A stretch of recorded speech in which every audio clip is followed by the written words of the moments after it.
በኢትዮጵያ ኦርቶዶክስ ተዋሕዶ ቤተክርስቲያን የመንበረ ፓትርያርክ ጠቅላይ ቤተ ክህነት የመንፈሳዊ ዘርፍ ምክትል ዋና ስራ አስኪያጅ ክቡር መላከ ሰላም አባ ቃለ ጽድቅ ሙልጌታ፣ የሰበካ ጉባኤ ማደራጃ መምሪያ ኃላፊ፣ ክቡራን የመምሪያ ኃላፊዎች፣ የድርጅት ስራ አስኪያጆች፣ የዚህ ጉባኤ ተሳታፊዎች ሁላችሁ በልዑል እግዚአብሔር ስም እንደምን አላችሁ?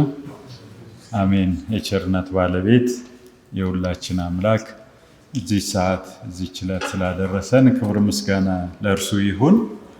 ዝግጅት የመጀመሪያው ክፍል ያመሰራረቱን ታሪክ ወይም ልክ ባክግራውንድ ኦፍ ዘ ስተዲ እንደምንለው አይነት የሰበካ ጉባኤ በዚህ ደረጃ ቅድስት ቤተክርስቲያን የምትገለገልበት የተለየ አድናቆት የሚገባውና ትልቅ የአእምሮ ውጤት የአባቶቻችን ስራ ፍሬ የሆነው ሰበካ ጉባኤ እንደው በእጅ ያለ ወርቅ አይነት ተደርጎ ካልተቆጠረ በቀር እጅግ በጣም የሚያስደንቅ ከሚያስመዘግበው እያሳየ ካለው ውጤት አንጻር ልንኮራበት የሚገባ የአባቶቻችን ድንቅ ስጦታ ነው።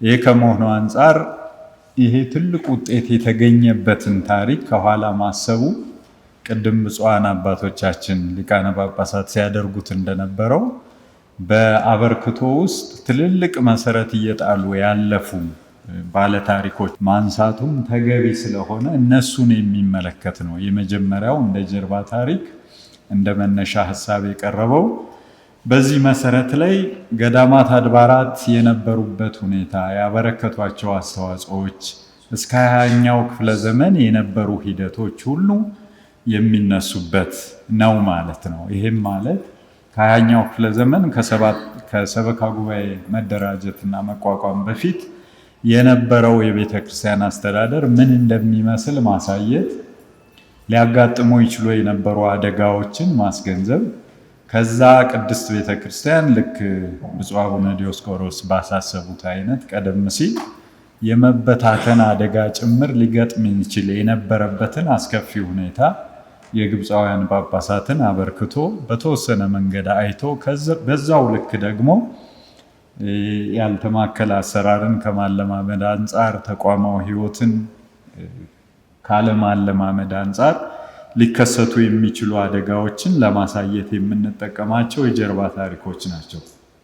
ቁም ነገሩ አሁንም በሰበካ ጉባኤ አደረጃጀት የምስረታ ታሪኩ ከሀገረ ስብከት እስከ አጥቢያ በተዘረጋው ስርዓት ውስጥ ሰፊ ልምድና እውቀት ያካበቱ የስምሪቱ ባለቤቶችን ነው እየተናገርኩ ያለሁት። የማይረሳ እውነታ ማለት ነው። ዝርዝር ጉዳይ የማያስፈልግበት ምክንያትም ይሄ ነው። በፊቴ የማያችሁ ሁላችሁ ይሄ ልምድ ይሄ እውቀት የካበተ ሀብት በእጃችሁ ያለ ስለሆነ ተደራሹን ወገን ከእናንተ ባሻገር ያለውን በማሰብ አንዳንድ ሀሳቦችን ማንሳትም እንዳለበት እግረ መንገዱንም ማሰብ ያስፈልጋል። እሱንም እያሰብን የምንነጋገር መሆኑንም እንዲሁ ማወቅ ይጠይቃል። እንግዲህ 1959 ዓመተ ምህረት ጀምሮ በተለይ መንግስት ያወጣውን የመሬት ግብር አዋጅ የቤተ ክርስቲያን አስተዳደር ምንም እንኳን እሱንም በመንግስት የፖለቲካ አስተዳደር ውስጥ ባሉ ሰፊ ሀብቷ ከመሬት ጋር ያለና የነበረ ከመሆኑ አንጻር ቤተ ክርስቲያን እሱ ላይ የወጣው አዋጅ ያመጣው ትልቅ አደጋ ነው። ሰበካ ጉባኤን እንደ መፍትሄ የሚያመጣው ሰበካ ጉባኤ መፍትሄ ብሎ በዛ መፍትሄ በዛን ወቅት የተሰራ ስራ አሁን ድረስ ምን አይነት ፋይዳ እንዳለው አስበን የምንነጋገርበትና በዚህ ስልጣን መሰረትም ቤተክርስቲያናችን በእግዚአብሔር ቃል ተመርታ በሀብቶቿ በምዕመናን ተጠቅማ ከመንግስት ጥገኝነት ነፃ ሆና ራሷን ችላ መተዳደር እንደጀመረች የታሪክ መዛግብት የሚያስረዱትን ይዞ ስለ ሰበካ ጉባኤ ምስረታ ታሪክ የሚነገርበት ነው። 1965 ጀምሮ የመቋቋሚያው ጉዳይ ነው። ይህ አጋጣሚ ደግሞ ለዘመናት ጥያቄዎች መልስ ነው በራሱ የሰበካ ጉባኤ አስተዳደር ማለት። ቀደም ሲል ባጭሩ ላነሳ የሞከርኩት የግብፃውያን ጳጳሳት አህዳዊ አስተዳደር ነው። ከዛ ባሻገር እንደውም ለከፋ ችግር ያልተዳረገችበት ምክንያት ቤተክርስቲያኒቱ የሊቃውንቱ ሚና እጅግ በጣም ይጎላ ከመሆኑ አንጻር ነው። በሚፈልጓቸው የተለዩ ጉዳዮች ላይ የተለየ ትኩረት ሰጥተው አመራር ቢሰጡም ግብፃውያን ጳጳሳት ለተቀሩት ሃይማኖታዊ ጉዳዮች፣ ሀገራዊ ትውፊቶችና ባህላዊ እሴቶች ጭምር የሊቃውንቱ ሚና በቀላሉ የሚታይ ካለመሆኑ አንጻር እነርሱን ይዞ የነበሩ ችግሮችን ከግምት አስገብቶ ሊያጋጥም የሚችለውን ችግር ጭምር ሰበካ ጉባኤ እንደ መፍትሄ መቁጠር ነው። የወጣቶች ተሳትፎ፣ የምዕመናን ተሳትፎ፣ የካህናት የአገልጋዮች በደሞዝ አማካኝነት የኑሮ መሻሻል በተለየ ትኩረትና የጊዜ ስጦታ ለአገልግሎቱ መሰጠት ጭምር እንዲመጣ ያስቻለ ትልቅ አበርክቶ ነው ሰበካ ጉባኤ ማለት። ስለዚህ ስለ ሰበካ ጉባኤ መቋቋም ሲነገር ቀደም ሲል ብፁዓን ሊቃነ ጳጳሳት አንስተውታል። ምንዘክራቸው ምናነሳቸው ቅዱሳን ፓትርያርኮች አሉ፣ ብፁዓን አበው ሊቃነ ጳጳሳት አሉ፣ ሊቃውንተ ቤተክርስቲያን አሉ። በየደረጃው የተጠቀሱትም ያልተጠቀሱትም በቅድሙ ቃሌ መሰረት የማልፈው ማለት ነው የምታውቋቸውን በምንደርስባቸው ቦታዎች ላይ መዘከር ማንሳቱ ለቅብብሎሽ የሚያበረክተው አስተዋጽኦ ያለው ፋይዳ ከፍተኛ ስለሆነ ማለት ነው። ሰበካ ጉባኤ ቀጥሎ የሚመጣው ሁለተኛ ክፍሉ ብያኔ ነው። ምን ማለት ነው? የዚህ ነገር አስፈላጊነቱ ከኛ በላይ አሁን ላሉት ክፍተቶች መሙያ አገልግሎት ይሰጣል። ክፍተቶቹ ምን ማለት ነው? ብዙዎች ከራሳቸው ፍላጎት አንጻር የሚቃኙበት አካሄድና ስህተት ስላለ ሰበካ ጉባኤ ማለት ከላይ እስከታች ቅድስት ቤተክርስቲያን ከቅዱስ ሲኖዶስ አመራር ከሀገረ ስብከት አስተዳደር ጀምሮ እስከ አጥቢያ ቤተክርስቲያን የተሰናሰለ የተዘረጋ አንድ ወጥ የአስተዳደር ሰንሰለት ነው። ይሄ በየትኛውም ዓለም ካሉ የአስተዳደር ስርዓቶች እዚህ ላይ ራሱን የቻለ ጥናት ቢደረግ ለሊቃውንተ ቤተክርስቲያን የምመክረው እንደ በትምህርት ተቋማት ላላችሁ ሊቃውንት የምጠቁመው ራሱን የቻለ ጥናት የሚገባውና ዓለም ላይ ካሉ የአስተዳደር ስርዓቶች በመድረስ አቅሙ ማለት ከላይ እስከታች በተዘረጉና አሁን የፖለቲካ የአስተዳደር ስርዓቶቻችን ታዘቧቸው። ታችኛውን የህብረተሰብ ክፍል ለማግኘት 1:5 የሚለው የፖለቲካ አደረጃጀት በየዘርፉ እና የጥቃቅንና አነስተኛ ወዘተ እነዚህ ሁሉ ጥረቶች ታችኛውን ለማግኘት የሚደረግ ጥረት ነው። ሰበካ ጉባኤ ይሄ የምንለውን ወገን በቀላሉ ከምዕመናን በተወከሉ የሰበካ ጉባኤ አባላት ከሰንበት ትምህርት ቤት ወጣቶችን በየዘርፉ በቀላሉ ቤተክርስቲያን ምዕመናንን ማግኘት የምትችልባቸውን እድሎች፣ ዓላማዋን፣ መርሆቿን ማስፈጸም የምትችልባቸውን መንገዶች በቀላሉ የያዘ እነዛንም ለማሳካት ምቹ ሁኔታዎችን የፈጠረ ወጥና ብቁ የሆነ የአስተዳደር ስርዓት መሆኑን በተለየ ትኩረት መገንዘብ ያስፈልጋል። ዓላማዎቹ ግልጽ ናቸው። እንዲሁ እናንተ አሁን እዚህ ጋር የምናነሳቸው በቀደመው ስምምነት ለሌሎች ስለምናስገነዝበው ጉዳይ ስለሆነ ዓላማዎቹም ላይ ዘርዘር አድርጎ ማስረዳትና ግንዛቤ መስጠት አስፈላጊ ነው።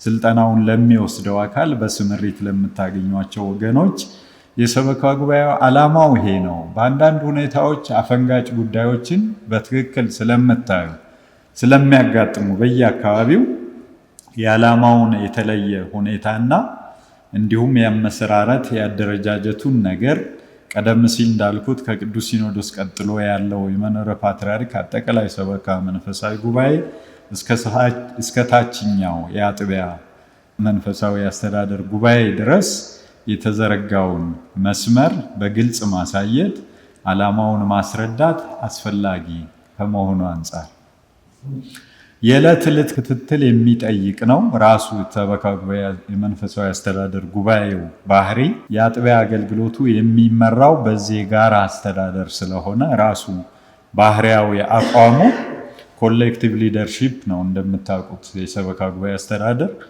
ከአንድ የግለሰብ የበላይነትና ከአንድ ነጠላ አመራር ይልቅ የጋራ የሆነ የአስተዳደር ስልትን የሚከተል መሆኑና አሁን ካሉ ደግሞ ኢመዋቅራዊ ኢመደበኛ ልምምዶች የአንድ ግለሰብ የበላይነት የአንድ የነጠላ አመራር አሰለጣጠን እንዴት መጠበቅ እንደሚቻል ይሄንንም እግረ መንገድ ግንዛቤ መስጠት ማሰልጠን አስፈላጊ ነው ተብሎ ይታመናል።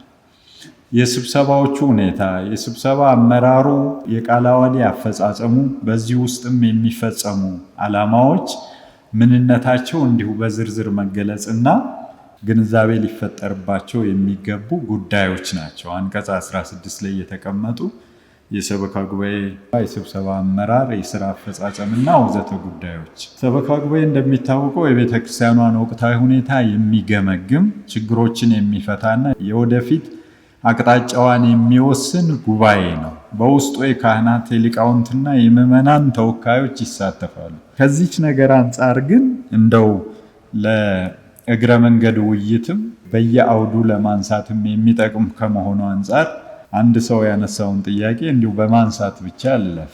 እንደ እውነት ከተነጋገርን አሁን ለቤተ ክርስቲያናችን ፈተና ከሚባሉ ጉዳዮች ራሱ ሰበካ ጉባኤ አይደለም ወይ የሚል ጥያቄ ያነሳም ሰው አለ። ራሱ ሰበካ ጉባኤ አሁን ባስቀመጥነው ልክ መረዳቱ አግባብ ነው። መርህና ደንቦቹ ቃለ ዓዋዲው ጭምር የሚገልጸው ማንነቱ እሱ ነው። ግን ደግሞ ያልተገባና ኢመደበኛ አሰራርን ስናይ ደግሞ ራሱ ችግር ሆኖ ይገኛል። ይሄ ነው የስልጠናውን ተፈላጊነት ዋጋ የሚጨምረው። ትክክለኛ ግንዛቤ እንዲፈጠር የሰበካ ጉባኤ ምንነት እንዲታወቅ ወቅታዊ ሁኔታዎችን ገምግሞ ችግሮችን የሚፈታ መሆኑን የወደፊት አቅጣጫዎችን ጭምር የሚወስን ጉባኤ መሆኑን ከዚህ አንጻር ደግሞ ትልቅ አቅም የሚፈልግ መሆኑን ምርጫዎች ላይ ችግር ትታዘባላችሁ፣ የስብሰባ ሂደቶች ላይ ችግር ትታዘባላችሁ፣ አቅጣጫ ከመወሰን አንጻር ችግሮች ታያላችሁ፣ የተለመዱ ጉዳዮች ላይ ማጠንጠን እንዲሁ ታስተውላላችሁና ይሄን ሁሉ ከትኩረት ማስገባት ተገቢ ነው ተብሎ ይታሰባል። በመሆኑ የካህናትን የውሳኔ አሰጣጥ ሚና በግልጽ አስቀምጠዋል። የቤተ ክርስቲያን አስተዳደር ክህነታዊ ነው። በመሰረቱ ክህነታዊ አስተዳደሩን ነው ለምዕመናን ለወጣቶች ሼር ያደርጋል ያካፍላል ብለን አይተካም ነው ቁም ነገሩ። አይተካም። ትልቅ ጥንቃቄ የሚገባው ጉዳይ ቢኖር ክህነታዊ አስተዳደሩን በሌላ አይተካም። ህዝባዊ ወዘተ እየተባሉ የሚሰጡ ተያያዥ ምክረ ሀሳቦች እንዳሉ ልብ በማለት እግረ መንገዱ ከላይ እስከታች ያስተዳደሩ ሰንሰለት ክህነታዊ ብቻ ይሆንና በዛ የክህነት ስልጣን የሚመሩ ሚናዎች ተከፍለው ይሰጣሉ ብቻ ነው በጉዳዩ ላይ ያለ የተለየ አረዳድ። የምዕመናን ተሳትፎ በዚህ ልክ ነው የሚያረጋግጠው፣ ገድቦ ነው የሚሰጠው። በአንዳንድ ሁኔታዎች ግን ነገሮች ተገላብጠው የምታገኙባቸው ሁኔታዎች አሉ። አድባራት ላይ የሰበካ ጉባኤ አመራር ላይ ግለሰቡ በምዕመን ደረጃ ባለ ስልጣን ካህናቱን የሚመራበት ፈላጭ ቆራጭ የሚሆንበት ነገሮች በግልጽ ይታያሉ። በምክትል ሊቀመንበርነት በፋይናንሳዊ ሚናዎች ኃላፊነት እየተሰጣቸው ምዕመናን ያገለግላሉ። ስለዚህ በሕገ ቤተ ክርስቲያን የጸኑ በአባልነት ተመዝግበው ግዴታቸውን የተወጡ በበጎ ምግባር የታወቁ በጎጠኝነት የማይጠረጠሩ ብሎ ቃለ ዓዋዲው አንቀጽ 10 ላይ በደነገገው መሰረት የተመረጡ ሆነው ያም በፈሪሃ እግዚአብሔር በአክብሮ ካህን የሚኖሩ ሊሆኑ ይገባቸዋል።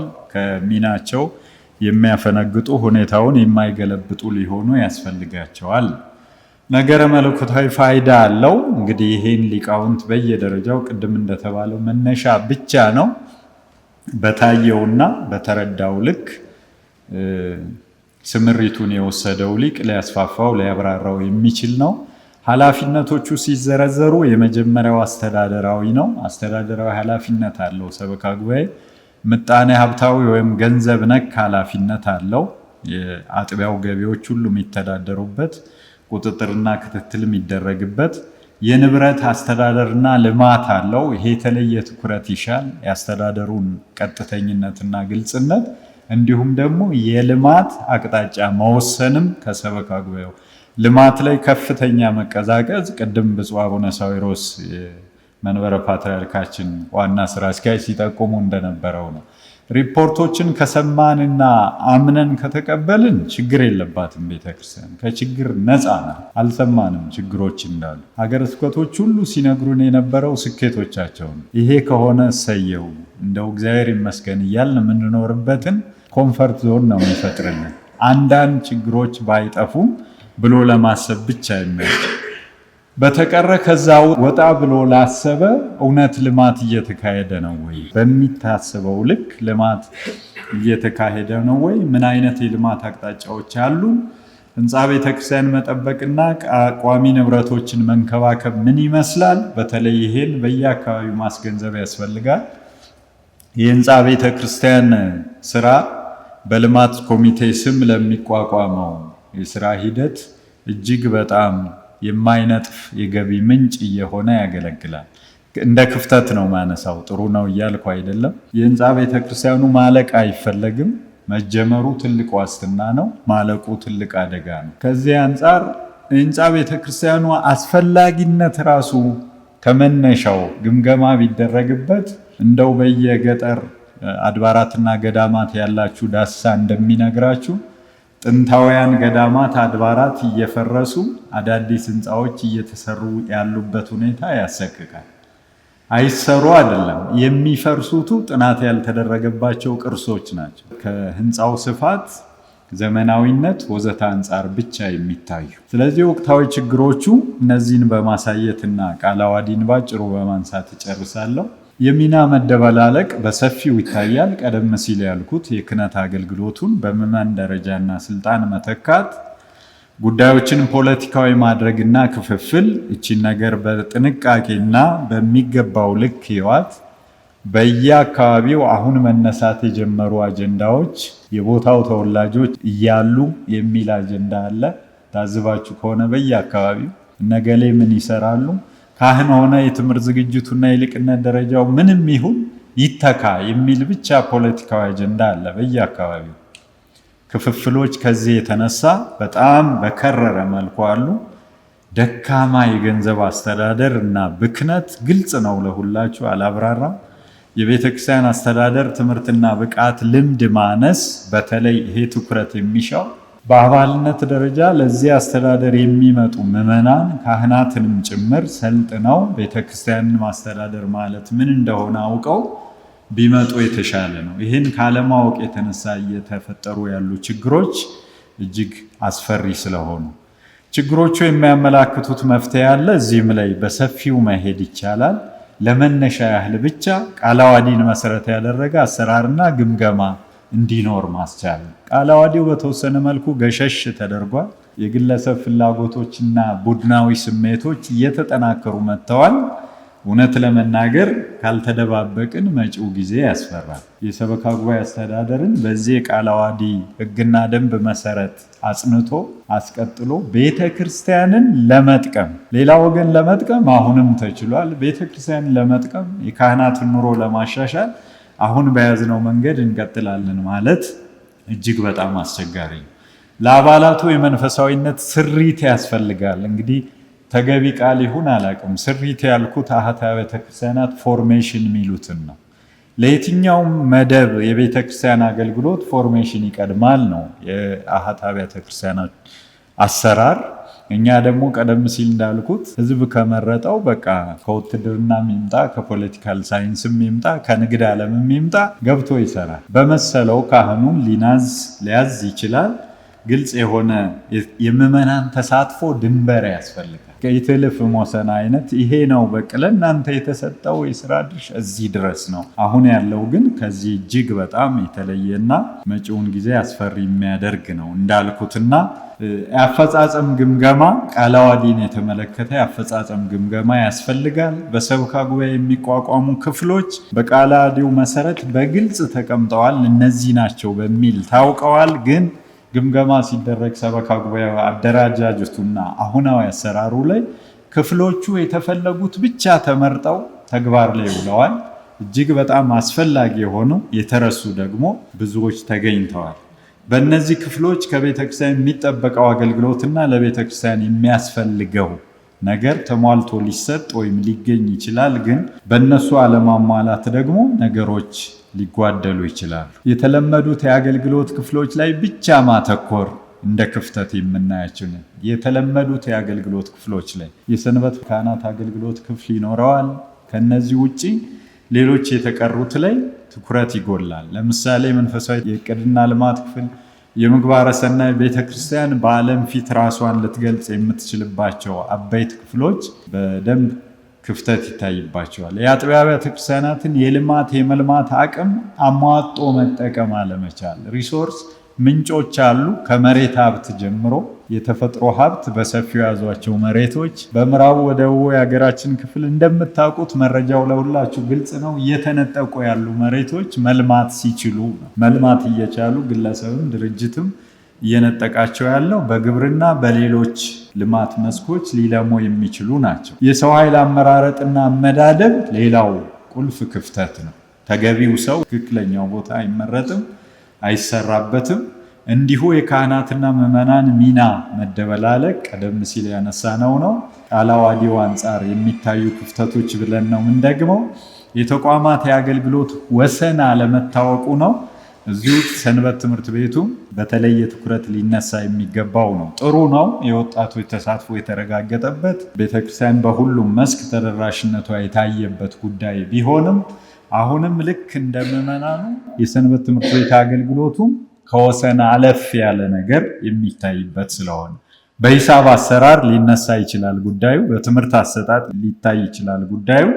ዝርዝር ነገሮች ላይ ብዙ መወያየት ይቻላል።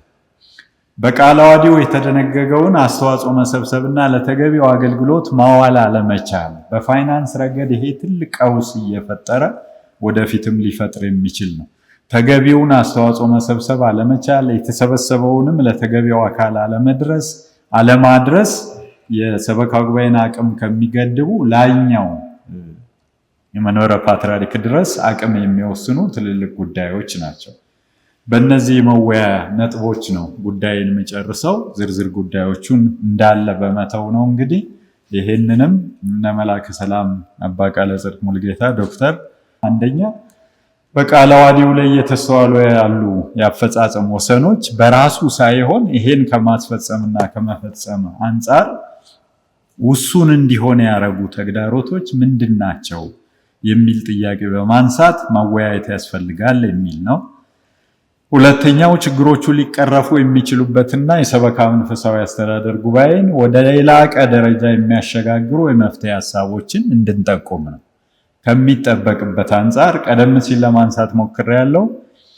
ትልቅ እድልና ሁነኛ መፍትሄ ቤተክርስቲያን ለገጠሟት ፈተናዎች፣ በታሪክ ላጋጠሙ ታላላቅ ተግዳሮቶች መፍትሄ ሆኖ ሳለ ያንን ተጠቅሞ እውነተኛ መፍትሄ ማስገኘት አለመቻላችን ከምን አንጻር ነው? ውሱንነቶቹ ለበለጠ ስራስ መብቃት የምንችልባቸው እድሎች ምን አይነቶች ናቸው? እዚህ ድረስ ያሉት ናቸው። እንግዲህ እንደተጠቆመው በሃይላይትነት ደረጃ ላነሳቸው የሚችላቸው፣ የቀሩትን በውይይት የሚዳብሩ ሊቃውንት የሚያስፋፏቸው ናቸው። አንዳንድ ጊዜ ኦቨርላፕ የሚያደርግበትም ቢኖር ያው ለአጽንኦተ ነገር ብለን እንወስዳለን።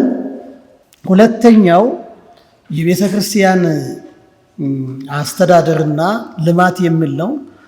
የቤተ ክርስቲያን አስተዳደር ብዙ ጊዜ እንግዲህ በዚህ አዳራሻችን በዚህ መድረክ ብዙ ጊዜ ያየነው ነገር ነው። የዛሬው አቀራረብ ተጠቀምበት ቅድስት ቤተክርስቲያናችን እስካሁን ስታስተዳድርበት የኖረችው አስተዳደር ምንም እንኳ ከተጠቃሚዎችና ከአስፈጻሚዎች በኩል ጉድለት ቢኖርም አስተዳደራዊ ተልእኮዋ በቅዱሳት መጻሕፍት በቅዱስ መጽሐፍ ላይ የተመሰረተ መሆኑን ለማሳየት እያንዳንዱ ነጥብ በቅዱስ መጽሐፍ የተደገፈ ነው። ስለሌላ ብንናገር ስለ ፕሪንሲፕሉ ብንናገር ሌላ ነገሮችን መጥቀስ እንችላለን፣ ሌላ ነገሮችን ማምጣት እንችላለን። ግን እዚህ ጋር ከዚህ መነሳት ስላለብን ነው። የዝግጅታችን ዋና ዓላማው ይሄን ይመስላል። የቤተክርስቲያን አስተዳደር በሚለው እነዚህ 4 ነገሮችን ብቻ ነው የምናያቸው። አንዳንዶቹ በጣም ስለሚታወቁ ብዙ ዲቴል ወይም ዝርዝር ውስጥ አንገባም። እንዳልኩ ከዚህ ነው የምንነሳው። ቅዱሳት መጻሕፍት በጣም አትኩረው አስተዳደር ላይ ብዙ ተናግረዋል።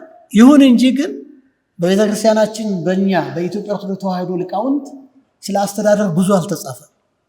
ብዙ አልተጻፈም ሳይሆን ጥቂትም አልተጻፈም ማለት ይቻላል። ብዙ የቤተክርስቲያናችን ሊቃውንት ምሁራን በስርዓት አምልኮ ላይ፣ በዶግማ ላይ፣ በቀኖና ላይ ብዙ የተጻፈ አለ። በአስተዳደር ላይ ግን ብዙ የተጻፈ የለም። ነገር ግን ቅዱሳት መጻሕፍት ዋናው የቅዱሳት መጻሕፍት ምንጭ ሆኖ ቅዱስ መጽሐፋችን ካህናት ምዕመናን እንዴት መያዝ እንደሚገባቸው በሁለቱ መካከል ምን አይነት ግንኙነት መኖር እንዳለበት ይናገራልና ለዚህ ነው መግቢያ መነሻ ያደረኩት። እንግዲህ ስለ መለኪያና መስፈርቱም ስንነጋገር አሁንም ከቅዱስ መጽሐፍ ነው የምንነሳው። መለኪያ አለው፣ መስፈርት አለው። ቅድም በረዳት ፕሮፌሰር ሲጠቀስ እንደነበረው ብዙ መለኪያዎችና መስፈርቶች አሉ። ግን እንደ ሃይላይት ለማድረግ እዚህ ጋር የተጠቀሱት የመጀመሪያው የእውቀትና የመንፈሳዊ ክህሎት ነው። የእውቀትና የመንፈሳዊነት ክህሎት የመጀመሪያው መለኪያና መስፈርቱ ነው። ይህ ባለመሆኑ አስተዳደራችን እየተንገዳገደ አንዳንድ ጊዜም ሌላውን የአምልኮአችንን ሌላውን የቤተ ክርስቲያኗን ሐዋርያዊ ተልእኮዋቸውን ጊዜ እየወሰደ ውስብስብ የሆነና በጣም የሚያስተቸን ሆኖ እናገኘዋለን። ሁለተኛው ራስን የመግዛት ክህሎት ነው።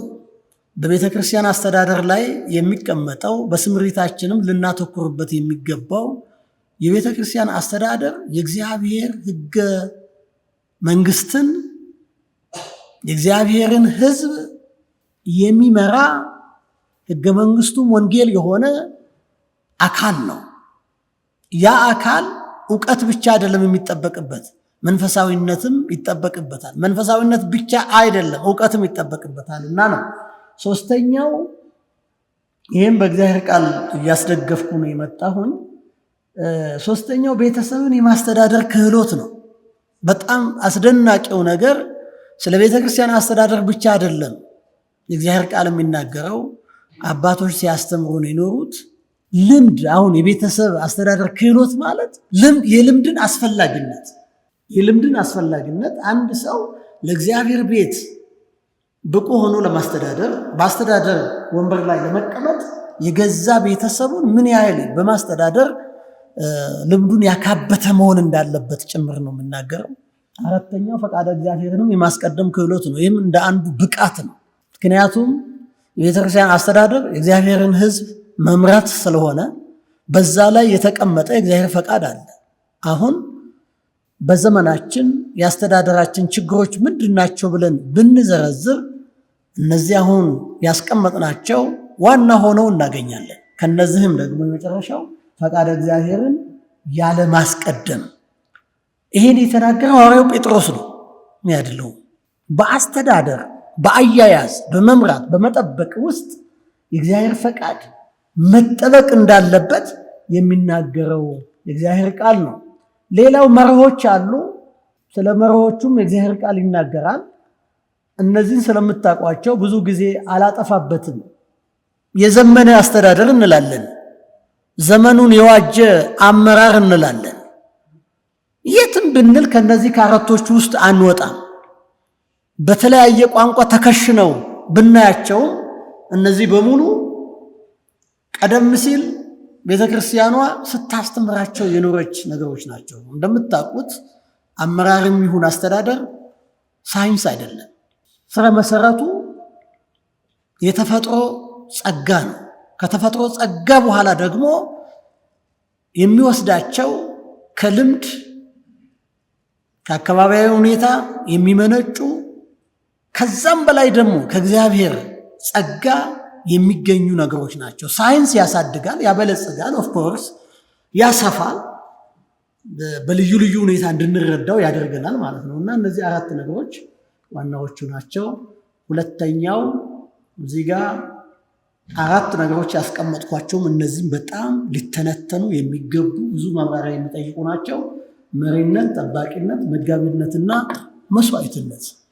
በተለይ በስምሪታችን የምናገኛቸው ከኛ ለየት ባለ መልኩ እነዚህ ነገሮች ዕለት ዕለት የሚጠበቅባቸው አባቶችን በመጠበቃቸው በመምራታቸው መስዋዕት የሚከፍሉ እኛ ፐርሰንቷ ስትመጣ ገንዘቧን ሰብስበን መሰብሰቡን ወይም መገኘቱን ብቻ ነው። ያችን ለማግኘት ምን ያክል ዋጋ እንደሚከፍሉ ደግሞ በእውነት አልተጻፈላቸውም እንጂ በትንሹ እንደተገነዘብነው ትልቅ መስዋዕትነት የሚያስከፍል ነውና በአስተዳደር ውስጥ እነዚህ ነገሮች ይታያሉ።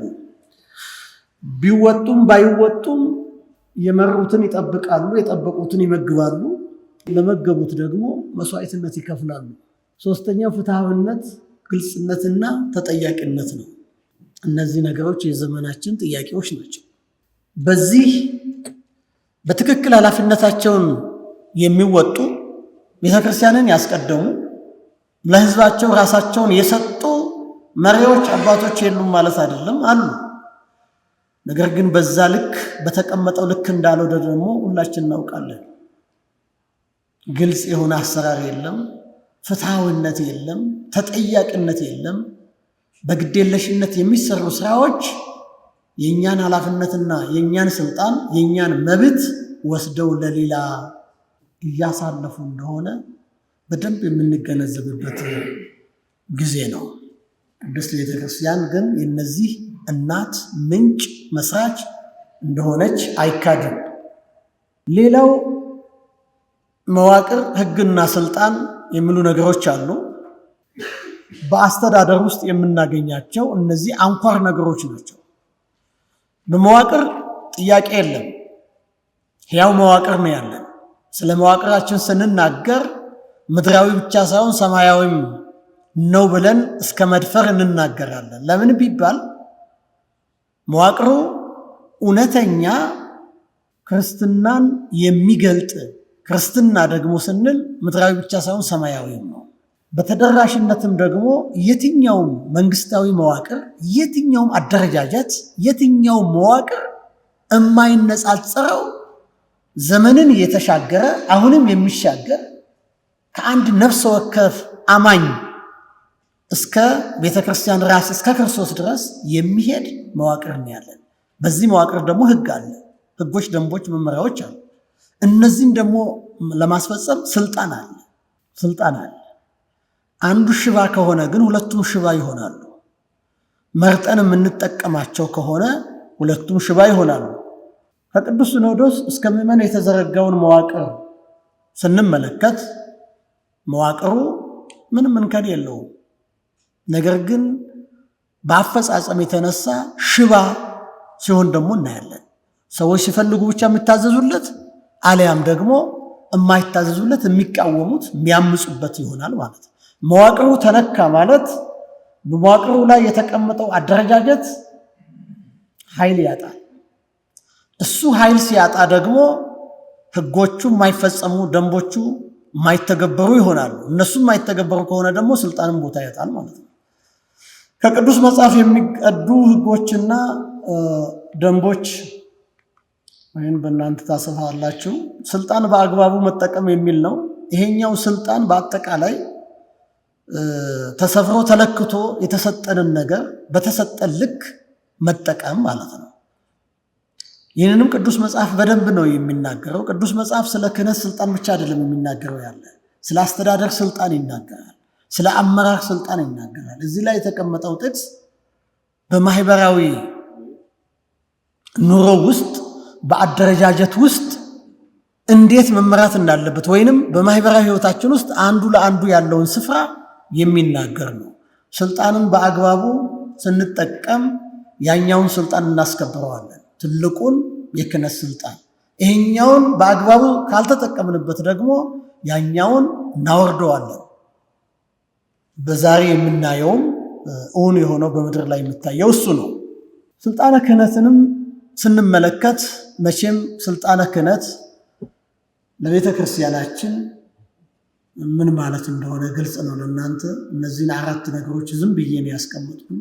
የቅድስና የበረከት ምንጭ ነው ስልጣነ ክህነት። የምስጢራት ዋና ማዕከል ነው።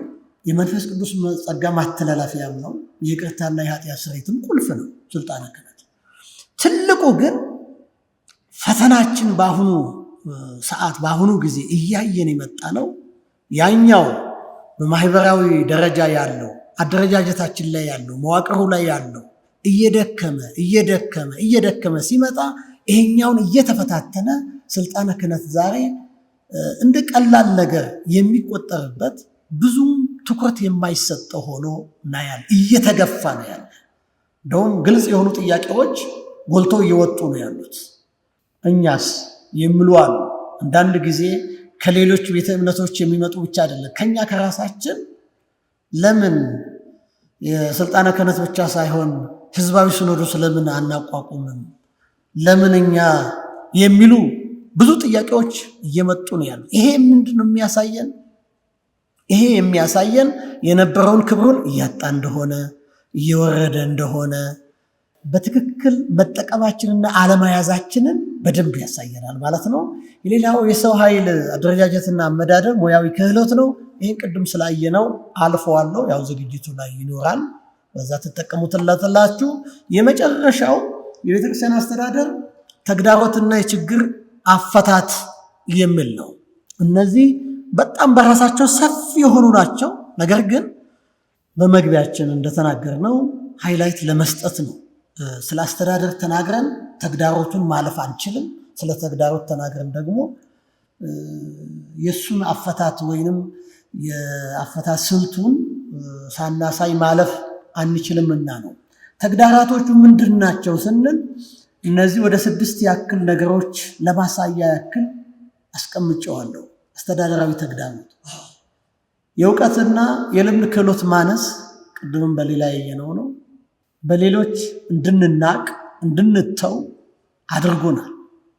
ልክ እንደ ነብዩ ሕዝቅኤል ትንቢት ማለት ነው። እንድንናቅ እንድንተው ወይም እንዲተወን እንዳይከተለን መሪዎች ሳንሆን ተመሪዎች እንድንሆን አድርጎናል። የተናበበ ማዕከላዊ ግንኙነት አለመጠቀም፣ ችግሩን ያላገናዘበ ግብታዊ ምላሽ፣ ለሚመጣው ችግር ለሚከሰተው ነገር በፍላጎት ላይ የተመሰረተ ወይንም ደግሞ ያልተጠና ግብታዊ የሆነ ነገር መስጠት በራሱ ለአስተዳደራችን ተግዳሮቱ ፈጥሯል። ለጉዳዩ በጊዜው ምላሽ አለመስጠትም፣ ጊዜን ማዘገየት፣ ላልተፈቀደ ጥቅም ሲባል ችግሩን ማድበስበስ፣ የተፈጠረውን ችግር በችግር መፍታትም ሌላው ችግራችን ነው። ተግዳሮቱ ይህ ሲሆን መፍትሄውስ ምን መሆን አለበት ስንል አሁንም ከዛው ተነስተን ቅድም ባየናቸው ችግሮች ላይ ችግሩን መስማት ማዳመጥና መመርመር በጣም ትልቅ ነገር። አሁን ያለብን ችግር ቢኖር በእውነት አንዳችን ወደ አንዳችን እንጠቁማለን እንጂ መስማትና ማዳመጥ አንችልም። ከመብዛቱ ይሁን ወይም ደግሞ ትኩረት አለመስጠታችን ይሁን ወይም ደግሞ ያለንበት ራሱ እኛ የተቀመጥንበትና የኔ ነው ብለን የያዝነው ነገር ከሱ ጋር ስለማይገናኝ ይሁን አይታወቅም። በየደረጃው ያለን የቤተ ክርስቲያን መሪዎች ማዳመጥ አንችልም፣ መስማት አንችልም። መስማትና ማዳመጥ ግን በአስተዳደር ትምህርት የመጀመሪያው ትልቁ ኳሊቲ ነው። የህዝብ ጩኸትም እዚህ ላይ ነው ያለው።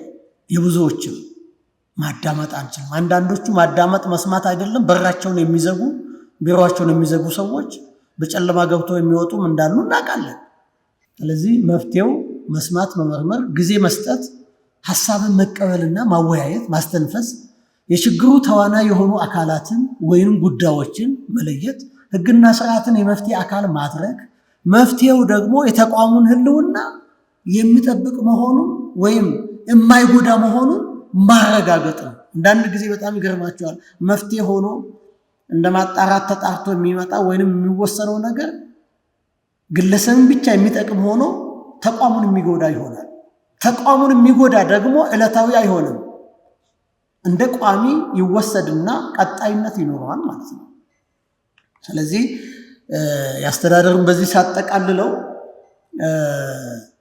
ስለ ልማት ሰፊ ስለዚህ አስተዳደራችን የዛሬ የጊዜው ችግር መሆኑ ከታች እስከ ላይ ከላይ እስከ ታች ድረስ የሚታወቅ ስለሆነ ወገኖቻችን በርቀት ያሉ በአጥቢያ በወረዳ በሀገረ ስብከት ያሉ በሚረዱን መልክ ማስረዳትና ማስገንዘብ ይገባል። ስለተሰጠኝ ጊዜ አመሰግናለሁኝ። ንቡረ እድ ኤልያስ አብርሃ የመንበረ ፓትርያርክ ጠቅላይ ቤተ ክህነት መንፈሳዊ ዘርፍ ምክትል ዋና ስራ አስኪያጅ፣ እንዲሁም ረዳት ፕሮፌሰር ግርማ ባቱ የኢትዮጵያ ኦርቶዶክስ ተዋሕዶ ቤተክርስቲያን መንበረ ፓትርያርክ ጠቅላይ ቤተ ክህነት ኢኮኖሚያዊና ማህበራዊ ዘርፍ ምክትል ስራ አስኪያጅ፣ አጋጣሚው አስገድዶ እየተጠቀመች ስለሆነ ማህበራዊ ሚዲያን ስንጠቀም ምንድነው የሚጎዱን የሚጠቅሙን ነገሮች ምን ምን ናቸው እና እነዚህን ነገሮች እንዴት ጠቃሚ ነገሮችን ማስፋት ጎጂ ነገሮችን ደግሞ መቀነስ እንዴት እንችላለን የሚለውን ነገር ለማንሳት ነው። ይሄንን በአብዛኛው በአዲስ አበባ ሀገረ ስብከት ደረጃ ኮሚቴ ነበረን። ዶክተር አብነት ሰብስቦን በስብከተ ወንጌል ደረጃ እንቅስቃሴ እናደርግ ነበር። ገምግመን ሀሳቡ በቤተክርስቲያን ደረጃ እንደዚህ አይነት ሀሳቦች ቢመጡ በሚል አቅርበን ነበረ። ከዛ የተወሰነ ማስተካከያ አድርጌ ወደዚህ እንዲተላለፍ እና በዚህ መንገድ ደግሞ ወደ ሁሉም ሀገረ ስብከት እንዲሰፋ ለማድረግ ሙከራ እያደረግን ነው ማለት ነው። ሀሳቡ በእኔ ብቻ ሳይሆን በብዙ መንገድም የታየ እንደሆነ እንድናይ ነው። የማህበራዊ ሚዲያ አይነቶች አሁን በሶሻል ሚዲያ ደረጃ ብዙ ናቸው። አንዳንዶቹ በቪዲዮ ላይ የሚያተኩሩ አሉ። ለምሳሌ እንደ ዩቲዩብ አይነቶች፣ አንዳንዶቹ ቪዲዮም እንደገና ደግሞ ቴክስቶችንም ያስተላልፋሉ እንደ ፌስቡክ አይነቶቹ። አንዳንዶቹ አጫጭር መልእክቶችን ብቻ ያስተላልፋሉ፣ ቪዲዮዎችንም ሸር የሚያደርጉ አሉ። ለምሳሌ ትዊተር በዋናነት አጫጭር መልእክቶችን ለማስተላለፍ የተፈለገ ነው። አንዳንዶቹ እንደ ኢንስታግራም አይነቶች፣ ስናፕቻት አይነቶች ደግሞ ዋና ትኩረታቸው ፎቶግራፎችን ሸር ለማድረግ ነው። ስለዚህ በተለያየ መንገድ የተለያየ ዓላማ ያላቸው ብዙ ማህበራዊ ግንኙነት የሚፈጥሩ ነገሮች አሉ። ይህንን ብዙዎቻችን ስለምንጠቀም እናውቃቸዋለን። ደግሞ ብዙ የታወቁ ስለሆኑ ብዙ ለማስረዳት የሚከብድ ነገር አይደለም ብዬ ነው የማስበው፣ ሀሳቡን ለማጋራት ብቻ ካልሆነ በቀር ማለት ነው። ሌላ ምንድነው ከማህበራዊ ሚዲያ አንጻር የተወሰኑ የተጠኑ እውነታዎች አሉ፣ የተደረጉ ጥናቶች አሉ እና የተደረጉት ጥናቶች ከ2015 ኦልሞስት 5-6 ዓመት በፊት የተደረጉት እንኳን እና እስካሁን የተገኙት በአብዛኛው በፌስቡክ ደረጃ ከ2 ቢሊዮን በላይ ዩቲዩብም በዛን ወቅት አሁን 14% ያድጋል በየአመቱ እስካሁን ድረስ ጥናቱ ማለት ነው። 14% እያደገ ይሄንን ላለማስላት ነው የተወጡ እንጂ በ5-6 ዓመት ውስጥ በየአመቱ 15% የዩቲዩብም የሶሻል ሚዲያም ያድጋል። እንደውም ቲክቶክ ከዛ በላይ ነው የሚፈጥነው። በጣም በከፍተኛ የሚባል ፍጥነት ነው እያሳየ ያለው ማለት ነው። እነዚህ ሁሉ የማህበራዊ ሚዲያ አጠቃቀሞች ከፍተኛ እድገት የሚያሳዩ ናቸው። በተለይ በገንዘብ በማስታወቂያ ደረጃ ለምሳሌ በ2021 ተጠንቶ አሜሪካ ውስጥ 24 ቢሊዮን በላይ የፌስቡክ ብቻ ማስታወቂያ ይሄድ ነበረ። ከ24 ቢሊዮን ዶላር በላይ ማለት ነው። ያ አሁን በየአመቱ ይሄን በ5 ዓመት ውስጥ እንኳን ብናሰላው ከ21 እስከ 25 አሁን 26 ስለሆነ ያለ ነው። በ14% ቢመጣ 10 እንኳን ቢመጣ ከፍተኛ ነው። ከ100 ቢሊዮን ዶላር በላይ ፌስቡክ ብቻውን ማስታወቂያ ይሰራል ማለት ነው። በማስታወቂያ ላይ ብቻ የሚሰሩት ማለት ነው። እና ከፍተኛ ማስታወቂያ ስራም እየተሰራበት ያለ ነው ማለት ነው። ሌላው እነዚህ ያው በሶሻል ሚዲያ ደረጃ ዋና የሚተላለፉባቸው ኔትወርክ ነው የሚያሳየው። ዋናው የሚጠቅመን ይሄ ነው። አጠቃላይ የሶሻል ሚዲያ ፋይዳ ምንድን ነው? ቤተክርስቲያን ምን ልትጠቀም ትችላለች? ምን ላይ ትኩረት ማድረግ አለብን የሚለው ይሄ ስለሆነ እዚህ ጋር እናተኩር። ማህበራዊ ሚዲያ በአጠቃላይ ሲታይ ለህግ ማስከበር ከፍተኛ አስተዋጽኦ ያደርጋል። ህግንም ያስጠሳለም ህግ ማስከበርም አገልግሎት ይሰጣል። ምንም ነገር ሁለቱንም የማይሰራ ነገር የለም። አንድ መስመር ሲዘረጋ ለጥፋትም ይሆናል፣ ለበጎ ነገርም ይሆናል። በፍልስፍና ደረጃ ስትራክቸርስ ሁልጊዜም ቢሆን ስትራክቸርስ የተሰሩ መዋቅሮች ሁልጊዜም ቢሆን በስትራክቸሮቹ ላይ የሚተላለፍ ቫልዩ ነው ፖዚቲቭ ኔጌቲቭ የሚባለው። የምናስተላልፈው መልእክት ማለት ነው። አጠቃቀማችን ነው ኔጌቲቭ ፖዚቲቭ የሚባለው። ለምሳሌ ስልካችን ሲም ካርድ ገብቶበት ስልኩ ኔትወርክ ውስጥ ኮኔክት ማድረጉ እሱ ኔጌቲቭም አይደለም ፖዚቲቭም አይደለም። አጠቃቀሙ ግን ክፉም ይሆናል በጎም ይሆናል። ልክ እንደዚህ ሶሻል ሚዲያም ህግ ለማስከበርም ህግ ለማፍረስም አገልግሎት ይውላል። ስለዚህ የኛ ኃላፊነት ምንድነው? ህግ የማስከበር እንትኑን መጨመር፣ ህግ የማፍረስ እድሉን ደግሞ ህግን እና ስርዓትን የመጣስ እድሉን ደግሞ መቀነስ ነው። ሌላ ለትምህርት ማሰራጨት፣ ለተሻለ ማህበራዊ ግንኙነት፣ ለእርስ በርስ ኢንዲቪጁዋል ራሱ ለግለሰቦች ግንኙነት፣ መረጃን ለማግኘት፣ ስራን ቀላል ለማድረግ፣ ግብይት ለመፈጸም በዚህ ሁሉ በጣም ጠቃሚ ነው። ብዙ ንግዶች፣ ብዙ ስርዓቶች አሁን ይካሄዳሉ ማለት ነው። ለምሳሌ በዓለም ላይ ከ80% በላይ ንግዶች ከሚዲያ ጋር ኮኔክት አድርገዋል። በሚዲያ የፕሮሞሽን ስራዎችን ይሰራሉ። 70% የሚያሉ ተማሪዎች ትምህርታቸውን በሞባይል ኮኔክት አድርገዋል። የኛ ሀገር እዚህ ላይ ደርስ ይችላል። በአጠቃላይ ግን ያለው ወደዚህ እየመጣ ነው ማለት ነው። የከተማ ልጆች አብዛኞቹን አሁን ቴክስት ቡክ ወረቀት ትተው ስልካቸው ላይ ነው ቴክስቶችን እየተጠቀሙ ያሉት ማለት ነው። ኮምፒውተሮቻቸው ላይ እየተጠቀሙ ያሉት ማለት ነው። ያንን የሚያገኙት ደግሞ በቴሌግራም ነው። ቴሌግራም አንዱ የሶሻል ሚዲያ አንዱ መሳሪያ ነው ማለት ነው። አብዛኛው እንደ ዋትስአፕ እና ቴሌግራም አይነቶችን አብዛኛው አረጋውያን ሳይቀር ይጠቀሟቸዋል። አብዛኛው በእድሜ የገፉ ሰዎች ኮሚኒኬሽን በጣም ይጠቀሟቸዋል እነዚህን ማለት ነው።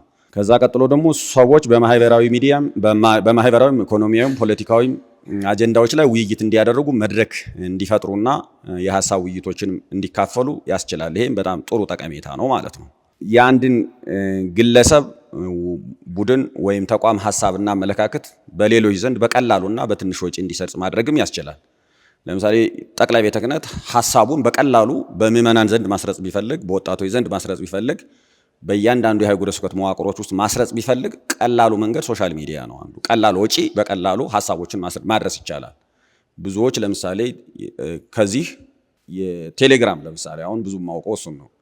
እዚህ የሰበካ ጉባኤ ማደራጃ መምሪያ ሰበካ ጉባኤው ኮኔክት የሚያደርግባቸው ሁሉንም አህጉረ ስብከት የቴሌግራም ቻናል አለው። ያሁን በቀላሉ ነው መረጃ የሚልክ ማለት ነው። በቀላሉ ወጪ መረጃ ማስተላለፍ ይቻላል ማለት ነው። አንድን ደብዳቤ ለሁሉም ሰው አንድ ቦታ ላይ ቁጭ ብሎ ማስተላለፍ ከተቻለ ይሄ በጣም ትልቅ ነገር ነው ማለት ነው። ሌላ የመንግስትን የተቋማትን የበላይ አካላትን አምባገነናዊና አምባገነናዊ አመራር በቀላሉ በማለፍ ይሄ በጣም ጥሩ ነገር ነው። ለተፈለገው አካል ሐሳብን በመጻፍ በመናገር መረጃን በማሰራጨት የሚመጣ ከፍተኛ ተጽዕኖ አሉታዊ ተጽዕኖ መቋቋም አዎንታዊ ተጽዕኖ ማድረግ ያስችላል ማለት ነው። የማህበራዊ ሚዲያ አንዱ ጥሩነቱ ቁጥጥሩ ኦልሞስት ዜሮ ነው። ለመቆጣጠር በጣም አስቸጋሪ የሚባል ነው ማለት ነው። መንግስት ሊቆጣጠረው የማይችልባቸው ሁኔታዎች ካልዘጋው በቀር ማለት ነው። ከዘጋው ኔትወርኩን እንዳለና ይጠቀም ካደረገው ብዙ ጊዜ የሚደረግ ስለሆነ ከዚህ ውጪ ሰዎች እያንዳንዳቸው የትኛውንም መዋቅር ጥሰው የትኛውንም አስተዳደር ጥሰው በቀላሉ መረጃ ይሰጣሉ፣ እርስ በርሳቸው ይቀያየራሉ። ይሄ ለነጻነት በጣም ጥሩ ነው። ኃላፊነት በተሞላው መንገድ መጠቀም ከተቻለ በጣም ጥሩ ነው። ለቤተክርስቲያንም ሆነ ለህዝብ በጣም ይጠቅማል ማለት ነው። ስለዚህ ለንግድም ይጠቅማል ማለት ነው። ስለዚህ ለእኛ ስንመጣ ይሄ አጠቃላይ ለሰው ልጆች ሁሉ የሚጠቅም ነው። እኛም በሰዎች መካከል ስላለን ይሄን ጥቅም ሁሉ እንጋራለን። ሐሳብ መስጠት እንፈልጋለን። በማህበራዊ፣ በፖለቲካዊ፣ በኢኮኖሚያዊ ጉዳዮች ላይ ሐሳብ መስጠት እንፈልጋለን። ሐሳብን ከሰዎች ጋር በዚህ መንገድ እንጋራለን ማለት ነው። በተለይ ደግሞ ለቤተክርስቲያን የቤተክርስቲያንን ተልእኮ ለማሳካት በጣም ጠቃሚ ነው። ይሄንን እዚህ ውስጥ ለምሳሌ ቤተክርስቲያን ቀዳሚ ዓላማዋ ቀዳሚ ተልእኮዋ ወንጌልን መስበክ፣ ማሳመን፣ ማጥመቅና የሰው ልጆችን ለወንጌል ለእግዚአብሔር መንግስት ማዘጋጀት ነው። ይሄንን ለመስራት በጣም ይጠቅማታል አንዱ ማለት ነው። በተለይ ስብከተ ወንጌልን ለማሰራጨት ትምህርትን ለማሰራጨት በጣም ጠቃሚ ነው። በዚህ አንጻር እዚሁ ትይዩ እንድናገር ጉዳት አለው። ብዙ ውይይት ስናደርግ ቲክቶክም ላይ ፌስቡክም ላይ እኔ በአብዛኛው አክቲቭ ነኝ፣ ብዙ ሰራለሁ ማለት ነው። ከብዙ ወጣቶች ጋር ግንኙነት አለኝ እና ወደ 40-50 አካባቢ ሆነን ማህበር ሁሉ ፈጥረናል እና እዛ ውስጥ ግምገማ እናደርጋለን። ግምገማ ስናደርግ የቲክቶክ ለምሳሌ ትምህርት ማሰራጨት ከፍተኛ እድል አለው። የትም ሀገር ቢሆን እስካልተኛን ድረስ ትምህርት እናሰራጫለን። የትም ሀገር ሰዎቹ ሰዓት መቀያየር ብቻ ነው የሚጠበቅብን እኛ ማለት ነው። ኢትዮጵያ ውስጥ ሆነን ተነጋግረን ቀን የሚመቸው ቀን ማታ የሚመቸው ማታ እያደረግን ለእያንዳንዱ በዓለም ላይ ላለው ሰዓት ማመቻቸት ብቻ ነው የሚጠበቅብን። ነገር ግን አንድ ክፍተት አግኝተናል ማለት ነው። ያ ክፍተት ሰዎቹ ትምህርት ቤተክርስቲያን ሳይሄዱ ትምህርት ካገኙ በቀላሉ ቤተክርስቲያን መሄድንና መሳለምን ማስቀደስን በቀላሉ ቸል ይላሉ። አብሮ ትምህርቱ ካልተሰጠ ጉዳቱ በጣም ከፍተኛ ነው። ትምህርት ስንሰጥ ደግሞ በጣም ከፍተኛ በሆነ መንገድ ሰዎቹ ስራዬ ብለው ቅዳሴ ሁሉ አጥንተው ውጭ ሀገር ያሉት በእንግሊዘኛ ቋንቋ እና በአማርኛ ቋንቋ በግዕዝ ቋንቋ በሁሉም ስለሚቀርብላቸው ያንን በደንብ አጥንተው ግጻዌ ሳይቀር የሚገርማቸው እየደወሉ ግጻዌ ሳይቀር ዛሬ ማን ነው ብለው አጥንተው የሚነበበውን ወንጌል የሚነበበውን መልእክት አጥንተው የሚሄዱ ሰዎች አጋጥመውኛል። እኔ እንኳን በግል ማለት በጣም ጠቃሚ ያለው ጉዳትም አለው። ስለዚህ ኃላፊነቱ በጣም ተያይዞ ከሄደ ተልኳችንን የማሳካት እድልም አለው የመጉዳትም አለው ማለት ነው። በዛው በተመሳሳይ መልኩ ከዛ ቀጥሎ የኢትዮጵያ ኦርቶዶክስ ተዋሕዶ ቤተክርስቲያን ነባር ታሪክ፣ ዕውቀት እንዲሁም የአማኞች ብዛት አንጻር በጥራትና በብቃት አገልግሎት የሚሰጡ ማህበራዊ ሚዲያዎች አሁን ያስፈልጉናል። ይሄን ያህል አሁን የተደራጀን አይደለንም። ይሄ እንደ ጉድለትም ጭምር ነው የምናየው ማለት ነው። አብዛኞች ወጣቶች ትኩረታችን ወጣቶች ላይ ነው። ወጣቶች በጣም ከፍተኛ የሚባል የማህበራዊ ሚዲያ ተጠቃሚነት ውስጥ ገብተዋል። ይሄን የምናውቀው ነው። ምናልባት ባለፈው የአእላፋት ዝማሬ ሲተላለፍ ነበርሁኝ እኔ በአካል እዛው ውስጥ ማለት ነው እና እከታተል ነበር ወጣቶችን እና መጨረሻ ላይ ውይይት በግል አድርገናል። ግን በግል ካደረኩት ውይይት በላይ አንድ ሰው የጻፈው መልእክት በጣም ይሰራጭ ነበር። ሼር እያደረግን ውይይት እናደርግበት ነበር። ለምንድነው ወጣቶች ወደዚህ የመጡ? ይህን ያህል በዚህ ሚዲያ ከቤተ ክርስቲያን ማህሌትም ቅዳሴም ከመሳተፍ በላይ ለምንድነው በዚህ ጉዳይ ውስጥ የተሳተፉ ሲባል አንዱ ውጤት የተገኘው ሚዲያውን መጠቀም መቻላቸው ነው። አንዱ ማለት ነው እንደ ፋክተር ወጣቶች ሚዲያ ይጠቀማሉ፣ አስተባባሪዎች ሚዲያ ይጠቀማሉ። ያ ከፍተኛ ተጽዕኖ አለው ማለት ነው በራሱ።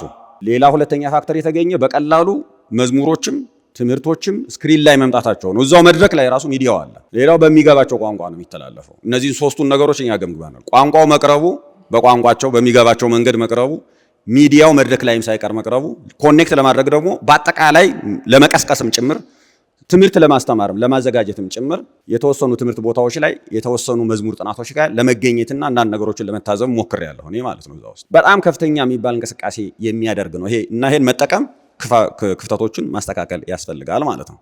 ያው ለኛ እነዚህ ያሉን አሁን ሁሉም አህጉረ ስብከት ኦልሞስት ጠቅላይ ቤተ ክህነትም አለን። ሶሻል ሚዲያዎች ከመደበኛ ሚዲያዎች ውጪ አዲስ አበባ ሀገረ ስብከትም አለው። አብዛኞቹ አህጉረ ስብከት እኔ እከታተላለሁ።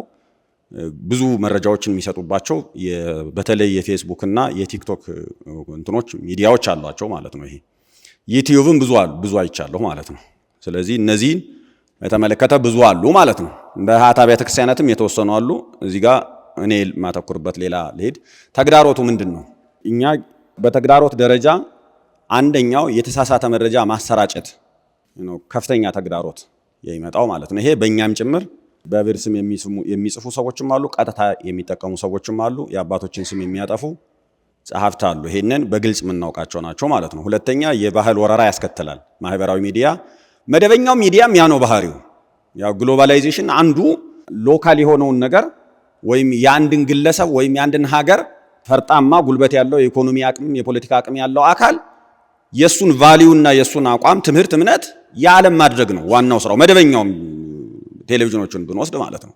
ነገር ግን ሶሻል ሚዲያው በጣም ከፍተኛ የሚባል ስርጭት ያካሂዳል ማለት ነው። ሌላው ሰዎችን ሱሰኛ ማድረግ አለው። ሶሻል ሚዲያ በነገራችን ላይ ራሱ ሱስ አለው። ሱስም ይሆናል ራሱን ችሎ ማለት ነው። ይሄን አላውቅም አሁን ሁላችሁ እንዴት እንደምታደርጉ የኔን መናገር እችላለሁ።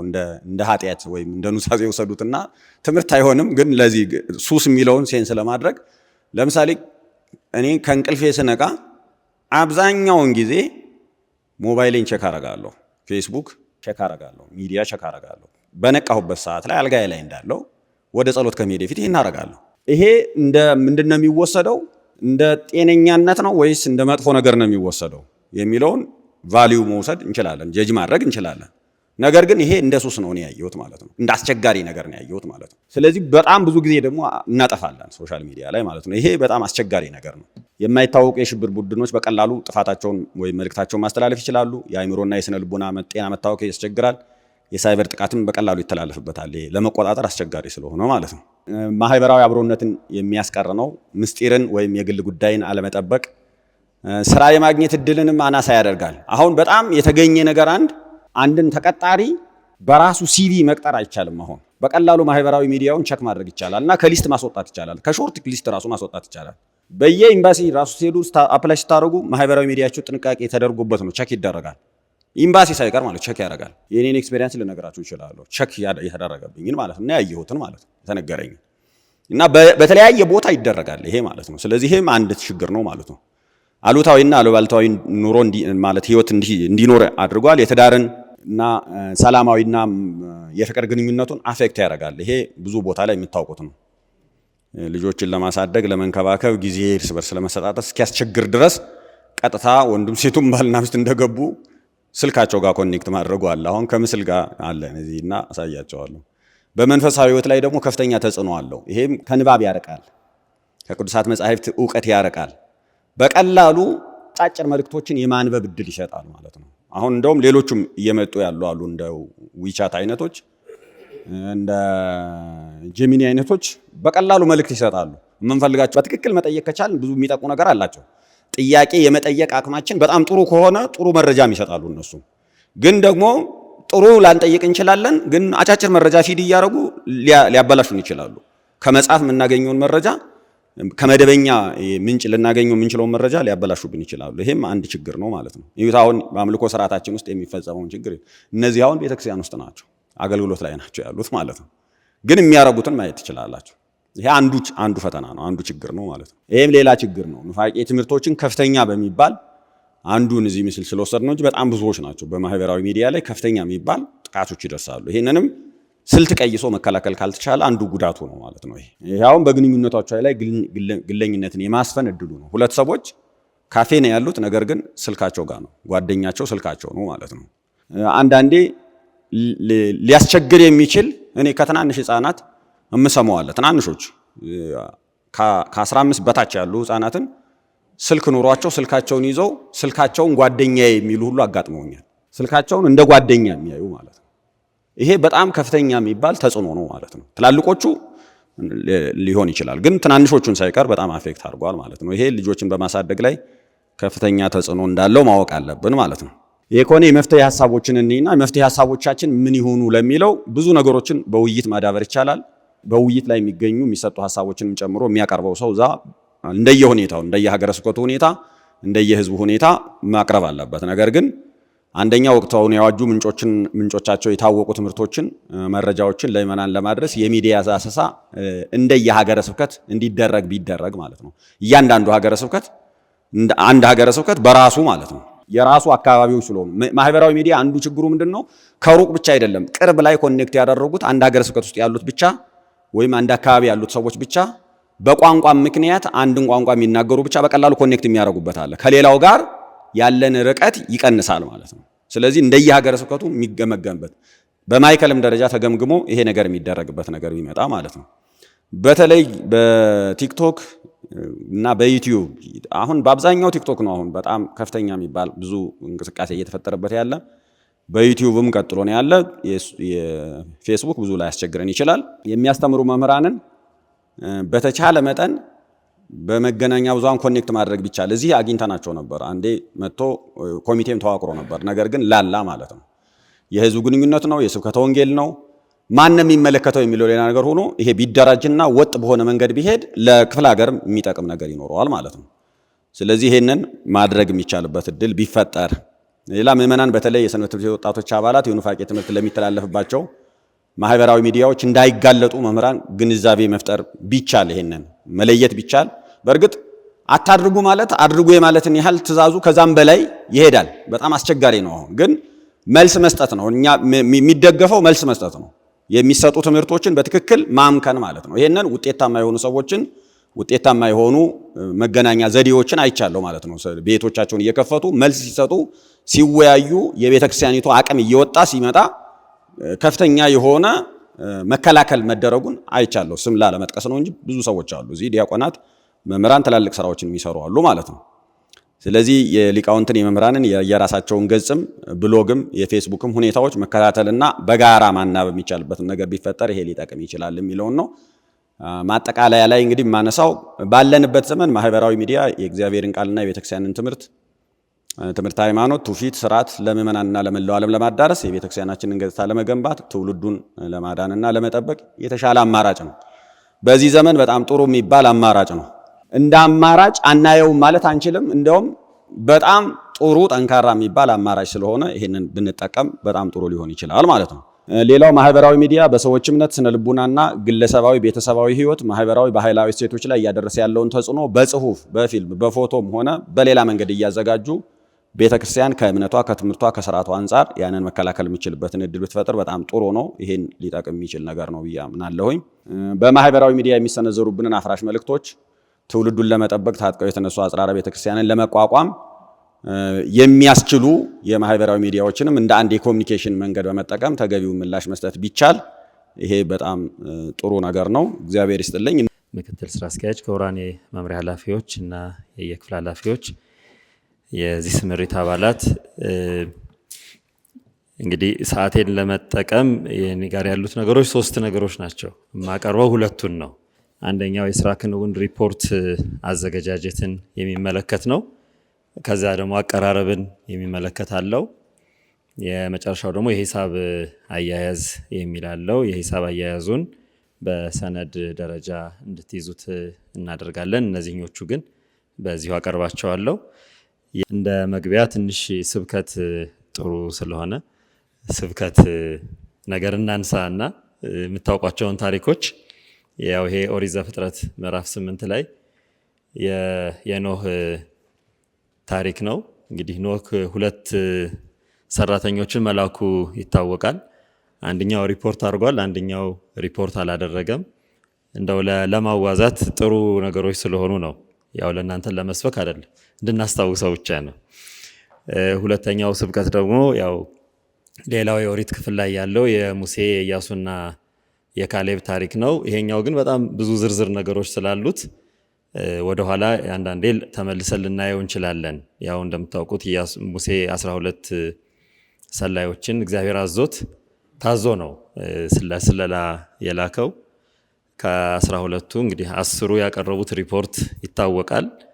2ቱ ያቀረቡት ሪፖርት ይታወቃል። እንግዲህ ይሄ ሪፖርትን ምን ያህል ከባድነት ሪፖርት እንደው በሰው ቢንጋጋ ብዙም ለውጥ እንደማያመጣ ፍሬ ያለውና ተጨባጭ ሪፖርት ምን ያህል አስፈላጊ እንደሆነና አንዳንድ ጊዜ ሪፖርት ስናደርግም እንደነ ኢያሱና ካሌብ ሪፖርት ሲያደርጉ ባዶ እጃቸውን አይደለም ሪፖርት ያደረጉት። አዎ ኃያላን ናቸው። ነገሌንም እና አማሌቅንም ኤናቅንም አይተናል፣ ሁሉንም አይተናል። ግን ተመልከቱት ይሄን ፍሬ። እንግዲህ ይሄን ፍሬ ስላለ በዚህ ፍሬ ምክንያት ልባቸውንም ወኔያቸውንም አነሳስቶ እናሸንፋለን፣ ስለዚህ መሄድ አለብን ብለው ያቀረቡት ሪፖርት ብዙ ውጤት አምጥቷል። እና ሪፖርት ስናደርግ አንዳንድ ጊዜ አባሪ እንደዚህ የሚሉ ነገሮች በጣም ብዙ ዝርዝር ነገሮች ስላሉት ወደ በኋላ ብዙ የሚጠቅም ነገሮች ይነግሩናል። አንደኛ ትክክለኛ ነገር መናገር፣ አልካዱም። ኃያላን መሆናቸውን፣ ጠንካራ መሆናቸውን፣ ቁመታቸው ረጃጅም መሆኑን፣ ብዛትም መኖራቸው፣ ያላቸውንም ኃይል ሁሉም ነገር በትክክል ነው ሪፖርት ያደረገው። ግን ያም ቢሆን ግን እናደርጋለን። እነዚህ በጣም መሰረታዊ የሆኑ የሪፖርት ስቴቶች ናቸው። በየትኛውም መንፈሳዊ የሚሆን ማህበራዊ፣ መንግስታዊ የሚሆን መንግስታዊ ያልሆነ ተቋም ውስጥ ሪፖርት የማንኛውም ያስተዳደር ተቋማዊ ስራ እንቅስቃሴ አካል ነው። እቅድ፣ ቅጥር፣ ዝውውር፣ ደሞዝ ጭማሪ ምናምን የምንላቸው አስተዳደራዊ ነገሮች ሁሉ እንዳሉ ሪፖርት የማንኛውም አስተዳደር የማንኛውም ተቋም መሰረታዊ የአሰራር ክፍል ነው፣ የስራ አካል ነው። ብዙ ጊዜ የምናስበው ስራ ጨርሰን ሪፖርት ማድረግ እሱ ሳይሆን የሪፖርት ዋናው ሳይንስ ሰዎች ስለ ሪፖርት የሚያስቡት እየሰሩ ነው ሪፖርት የሚያዘጋጁት። እያንዳንዱ ቀን የሚሰሩት ነገሮች እየመዘገቡ ነው የሚሄዱት እና መጨረሻ ላይ የሚያደርጉት ስራው ሲያልቅም ወይም በስራ ማጠናቀቂያ ላይ የመዘገቡትን አንድ ላይ ይሰበስባሉ እንጂ ስራ ከጨረሱ በኋላ አይደለም ለሪፖርት የሚዘጋጁት። ይሄ የመጀመሪያው የሪፖርት ሳይንስ፣ የሪፖርት ፍልስፍና፣ የሪፖርት ጽንሰ ሀሳብ አካል ነው፣ የስራ አካል ነው። እና እንኳን እስከ አንድ በላይ ሰዎች የሚሳተፉበት ይቅርና አንዳንድ ሰዎች ግለሰብ በራሱ የቀኑን ውሎውን እንደ ሪፖርት ይሰማል። ማታ በራሱ ባይምረው ዛሬ ምንድን ነው የሰራሁት እያለ ከራሱ ሪፖርት ይሰማል። እንግዲህ በዚህ ሰነድ ውስጥ የምናየው መደበኛ የሆነ የስራ ክንውን ሪፖርት አዘገጃጀትና አቀራረብን ነው። በዓለማችን በርካታ ሪፖርቶች አሉ። በጣም ብዙ አይነት ሪፖርቶች አሉ። የጋዜጠኛ ሪፖርት፣ የንግድ ሪፖርት፣ የጥናትና ምርምር ሪፖርት፣ የፍርድ ቤት ሪፖርት፣ የፖሊስ፣ እነዚህ ነገሮች አሉ። ይሄኛው ግን ትኩረት የምናደርገው በስራ ክንውን ሪፖርት ላይ ይሆናል ማለት ነው። የስራ ክንውን ሪፖርት ዋናው ትርጉሙ በስራ ላይ የተካሄደ የስራ ውጤት ወይም የስራ ሁኔታን፣ ችግሮችንና ምክሮችን፣ የመፍትሄ ሀሳቦችን ያካተተ ነው።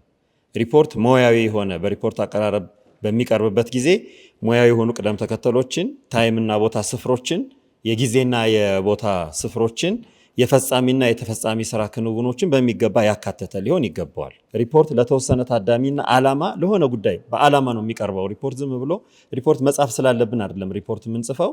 ለአስተዳደራዊ ጉዳዮች፣ ለእቅዶች፣ ለውሳኔዎች፣ ለፖሊሲዎች፣ ወደፊቱን በሚገባ ለማየት፣ ያለፈውን ለመገምገም፣ ሽልማት ለመሸለም ወይም ያሉ ክፍተቶችን ለመሙላት መሰረታዊ የሆኑ የሪፖርት ዓላማን መሰረት አድርጎ የሚዘጋጅ ነው። ሪፖርት የምንለውን ነገር ስናስብ ማለት ነው። የስራ ሪፖርት ዋና ዋና ዓላማዎች ወይም የስራ ክንውን ዋና ዋና ዓላማዎች አንደኛ የስራ ውጤትን ማሳየት ነው። ምን ሰራን፣ ምን አደረግን። ሪፖርት ካላደረገ ሰዎች የሰሩት ስራ አይታወቅም። ላይ እንግዲህ ትርጉሞቹ ሰፊና ዘርዘር ያሉ ትርጉሞች ናቸው። እነሱን ይዘን ግን ወደ ኋላ ወደ ሪፖርት ዓላማዎች ስንገባ ሰዎች ሪፖርት የሚያቀርቡት ምን ሰሩ፣ በአመት ውስጥ ምን አከናወኑ፣ ምን አዳዲስ ነገሮች ተፈጠሩ፣ ይሄ ውጤትን የምንለካው በሪፖርታችን ነው። ስኬቶቻችንን የምንገልጸው በሪፖርታችን ነው። ችግሮችና ማሻሻያዎችን መርምረን ማቅረብ የምንችለው ሪፖርት ላይ ነው። የአንድን ስራ አስፈላጊነትና አላስፈላጊነት፣ ጠቀሜታና ጠቃሚ አለመሆኑን የምንገልጸው በሪፖርት ውስጥ ነው። ለፖሊሲና ለመመሪያ የሚጠቅሙ ግብአቶችን ማቅረብ የምንችለውም ሪፖርት ውስጥ ነው። በስራ አፈጻጸም ሂደት ውስጥ ከፍተኛ አስተዋጽኦ ያደረጉ አካላትን እውቅና የምንነሳው በዚያ ሂደት ውስጥ ነው። እቅድና የእቅድ ግብአቶችን የምናሳየው አሁን ባለፈው በነበረው እቅዳችን ላይ እንዲህ ነገር አከናውነናል። ያው ብዙ ጊዜ ሪፖርትና እቅድ የተገናኙ ናቸው፣ በየትኛውም አይነት እቅዶች ቢመጡ ማለት ነው። ግን እቅዱ ላይ ይሄ ክፍተት ስላለ አፈጻጸሙ ላይ ይሄ ችግር ተፈጥሯል ብሎ የእቅዱን ክፍተት የምናሳየው ሪፖርት ላይ ነው። የእቅዶችን ክፍተት ሁሉ ሳይቀር መረጃና ጠቃሚ ግንዛቤዎችን ማሳየት የምንችለውም ሪፖርት ላይ ነው። ሪፖርት እንደየስራ ዘርፉ ሊቀርብ ይችላል። የየስራ ዘርፉ አሁን እኛ የምናስበው የመንፈሳዊ ተልእኮ ሪፖርት ነው። እኛ የምናደርገው ምድራዊ ብቻ ሳይሆን ሰማያዊ ነው። የሚቀርበው ሪፖርት በአንድ ምድራዊ ወይም ዓለማዊ ተቋም እንቅስቃሴ ላይ ወይም በትውልድ ትስስር ላይ ምድራዊ ተቋም ላይ አሁን ሊተው ወይም ሊሻሻል ወይም ሊለወጥ የሚችል ላይ ሳይሆን የማትለወጥ በትውልድ ቅብብሎች ውስጥ የምታልፍ ቤተክርስቲያንን ስራ ሰርተን ነው የምናልፈውና የእኛን ዘመን ሪፖርት ነው የምንሰራው። አሁን የምናነበው የአባቶቻችን ሪፖርት ነው በአብዛኛው በገድሉም በብዙ ነገሮች የምናነበው። የእኛ ዘመን ደግሞ ለሚቀጥለው ትውልድ የሚቀጥለው በእኛ ዘመን ሪፖርት ነው። ስለዚህ የትውልድ ቅብብሎች ያለባት ተቋም መሆኑን መንፈሳዊና ለኪውና መዛኙ ሪፖርት ስናቀርብ ምናልባት ምድራዊ ለሆኑ አለቆች ብቻ ሊሆን ይችላል የምናስበው።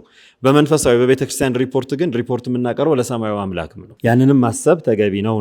እንግዲህ አንዱ መሰረታዊ የስራ ክንውን ሪፖርቶች አይነቶቹ እንደተጠበቁ ሆነው በእነዚህ ሂደቶች ውስጥ አንደኛ ከተዘጋጁ በኋላ ግለሰቡ ለማሳካት ወይም የድርጊት መርሃ ግብርን መሰረት ያደረገ የሚቀጥለውን እርምጃ ታሳቢ ያደረገ በቀጣዩ እርምጃዎች ውስጥ ሊሳኩና ሊስተካከሉ የሚገባቸውን ነገሮች ታሳቢ ያደረጉ ነገሮችን መሰረት አድርጎ ይፈጸማል። በዚህ መሰረት አንድ ጊዜ በጊዜ የሚወሰኑ ሪፖርቶች የምንላቸው አሉ። ጊዜን መሰረት ያደረጉ ወርሃዊ ሪፖርት፣ ሳምንታዊ ሪፖርት፣ ዕለታዊ ሪፖርት። አሁን በጣም እነዚህ አጭር ሪፖርቶች የሚባሉት ናቸው። ከዚያ ከፍ ሲሉ ደግሞ አኑዋል ሪፖርት የምንለው ዓመታዊ ወይም የበጀት ዓመት ሪፖርት የምንለው አለ። ይሄ በጊዜ የተሰፈሩ ሪፖርቶች ናቸው እነዚህ። ከዚህ አልፎ ደግሞ ምናልባት አንድ ስትራቴጂክ ፕላን ወይም ስልታዊ እቅድ ታቅዶ የስልታዊ እቅድ ቢያንስ ሁለት ሪፖርቶች ያስፈልጉታል። አንደኛው የሚድተርም ኢቫሉዌሽን ተደርጎ ስልታዊ እቅዱ በሰራለት ዘመን የ5 ዓመት ከሆነ በ2 ዓመት ተኩሉ ሪፖርት መደረግ አለበት።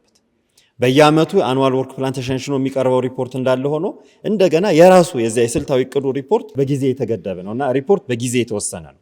ሁለተኛው በፕሮጀክት እንቅስቃሴ መሰረት የሚደረጉ ሪፖርቶች አሉ። የፕሮጀክት ስራ ላይ ፕሮጀክት ክንውንን የፕሮጀክት የሂደት ሪፖርቶች አሉ። ከፕሮጀክቱ ጋር በተያያዘ የሚመጡ የፕሮጀክት አፈጻጸም ሪፖርቶች የሚባሉ አሉ። አሁንም በስራ ክንውን አይነቶች ውስጥ በውጤትን የሚለኩ ሪፖርቶች አሉ። ውጤት መለኪያ ሪፖርት የሚባል አንድ የስራ ዘርፍ በሆነ ደረጃው ላይ አሁን ህንፃ ሲሰራ እንበል የሆነ ሁለተኛው ፎቅ ላይ ሲደርስ ሁለተኛው ፎቅ ላይ ባለበት ደረጃ ላይ ያለው ስኬት ምን ይመስላል ተብሎ ያንን ፐርፎርማንስ ሪፖርት ተብሎ የአፈጻጸም ሪፖርት ይባላል።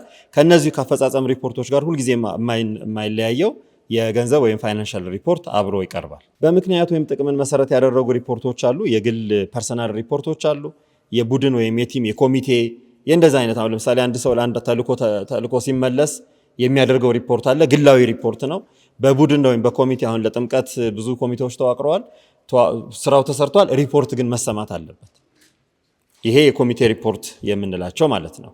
እንግዲህ ከነዚህ ከሪፖርት ትርጉም ከሪፖርት አይነቶች በመነሳት በምናደርጋቸው ስምሪቶች ውስጥ ሰዎች የኛ የቤተክርስቲያናችን ሪፖርት በዚህ መስፈርት እንዴት ይለካሉ ተብሎ ውይይት እንዲያደርጉ የውይይት መነሻ ሐሳብም ቀርቧል ማለት ነው። በቀጣይ ያለው ክፍል የስራ ሪፖርት ለምን መጻፍ አስፈለገ? ሪፖርት ለምን እንጽፋለን? እነዚህ በጣም የታወቁ ዓለም አቀፍ ደረጃቸውን የጠበቁ መለኪያዎች ናቸው። አንደኛ የስራ እንቅስቃሴን ለመቆጣጠር የስራ እንቅስቃሴያችን በትክክል መጥራታችንን የምንቆጣጠረው በሪፖርት ነው። ኃላፊ አንድን ስራ ሰርቶ ያ ስራ በትክክል መከናወኑን የሚቆጣጠረው ስራ የተሰማራው ሰው በአግባቡ ስራውን መስራቱን የሚያየው በሪፖርቱ ነው። ግብረ መልስ እንዲህ እንላለን። አሁን አንዳንዴ ብዙ ጊዜ ያው በወረቀት እናስገባለን፣ ግን ብዙ እርምጃዎች ወይም የተለየ ነገሮች አይሰራባቸውም። የሆነ ሆኖ በማንኛውም የስራ መስክ ውስጥ የስራ ቁጥጥር የሚደረገው በሪፖርት ነው።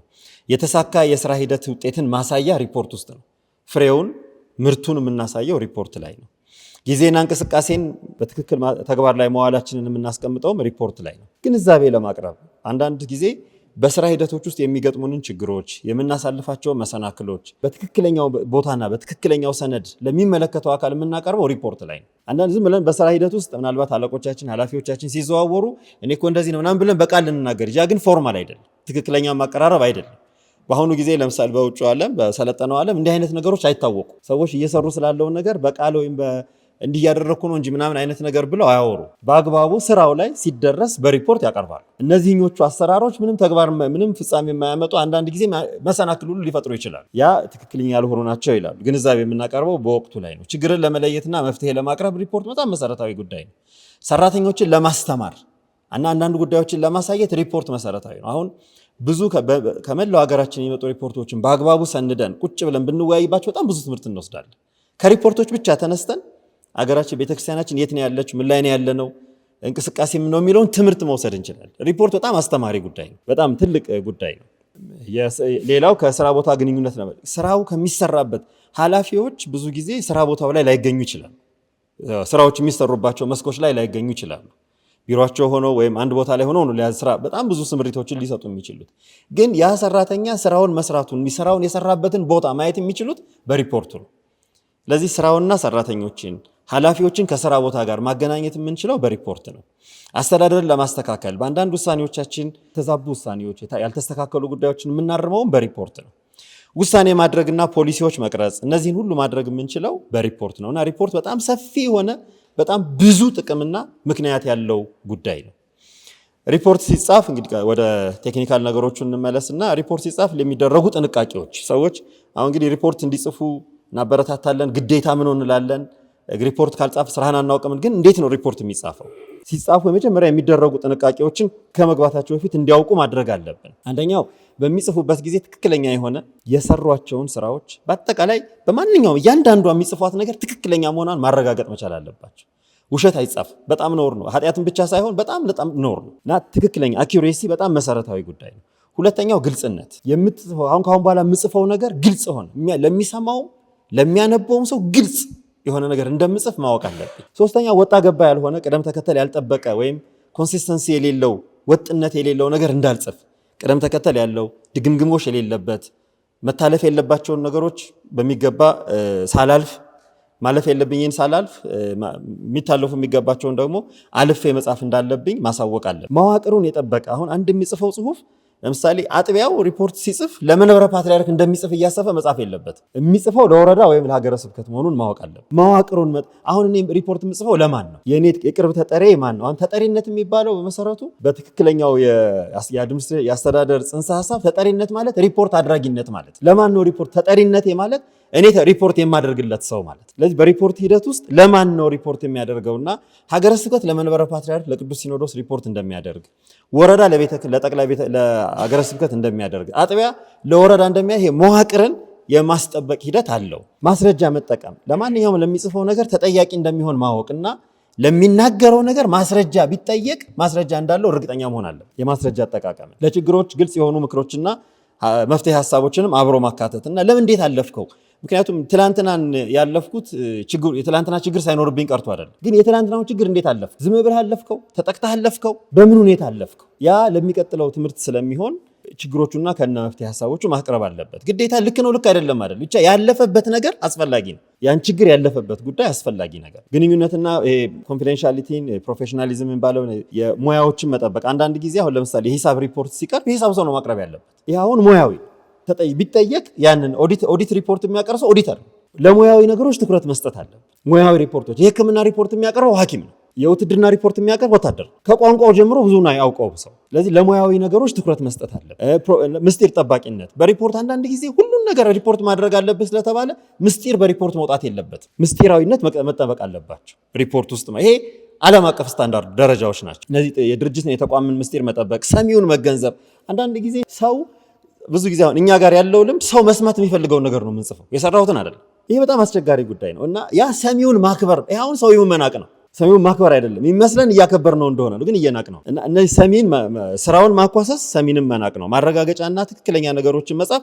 ከዚያ ባሻገር ደግሞ ሰዎች ያንን ሪፖርት አንድ ጊዜ እንደጻፉት ማቅረብ እንደሌለባቸው መንገር አለ። ፕሩፍ ሪዲንግ የሚባል ደጋግሞ ማየት፣ የቃላትም የፊደልም የሐሳብም የምንም ነገር ግድፈት እንዳይኖርበት ደጋግሞ ማየት እንደሚያስፈልጋቸው እነዚህ መሰረታዊ ጥንቃቄዎች ናቸው። ስህተቶች አሉ። ሪፖርት ሲጻፍ በጣም ልንጠነቀቃቸው የሚገቡ ስህተቶች፣ አንደኛው ትክክለኝነትን አለመጠበቅ ነው። ትክክለኛ ነገር ሪፖርት አይደረግም ማለት ወንጀል መስራት ማለት ነው። በጽሁፍ በግለሰብ በፈቃድ ወንጀል ጽፎ መስጠት ማለት ነው። ውሸት ነገር መጻፍ ማለት ነው። በማረጋገጫ በኤቪደንስ በምስክርና በሰነድ የተረጋገጠ ሐሰት መናገር ማለት ነው። ግልጽ አለመሆን በቃ ስንጽፍ እርግጠኛ እኔ አስቤ ሳይሆን ታዳሚውን አሳቢ አድርገን መጻፍ አለብን። የሚሰማውን ወይም የማቀርብለትን ባለስልጣን ታሳቢ አድርጌ መጻፍ አለ። ይሄ ሰው እኔ ስለራሴ አይደለም አሁን ይሄን ቋንቋ የሚያነበው ሌላ ሰው መሆኑን ማወቅ መቻል አለ። እሱን ታሳቢ አድርጎ መጻፍ፣ ወጥነትን አለመጠበቅ፣ የተደራጀ ቅርጽ ወይም መዋቅርን አሁን ዝም ብዬ እንደፈለኩ አልጽፍም። የራሱ መዋቅር አለው። አሁን የሰበካ ጉባኤ በአስተዳደር በመልካም አስተዳደር የተሰራ በወጣት በሰንበት ትምህርት ቤት የተሰራ ሲባል የሆነ አንድ ግልጽ የሆነ የሚታወቅ ቅደም ተከተል አለ።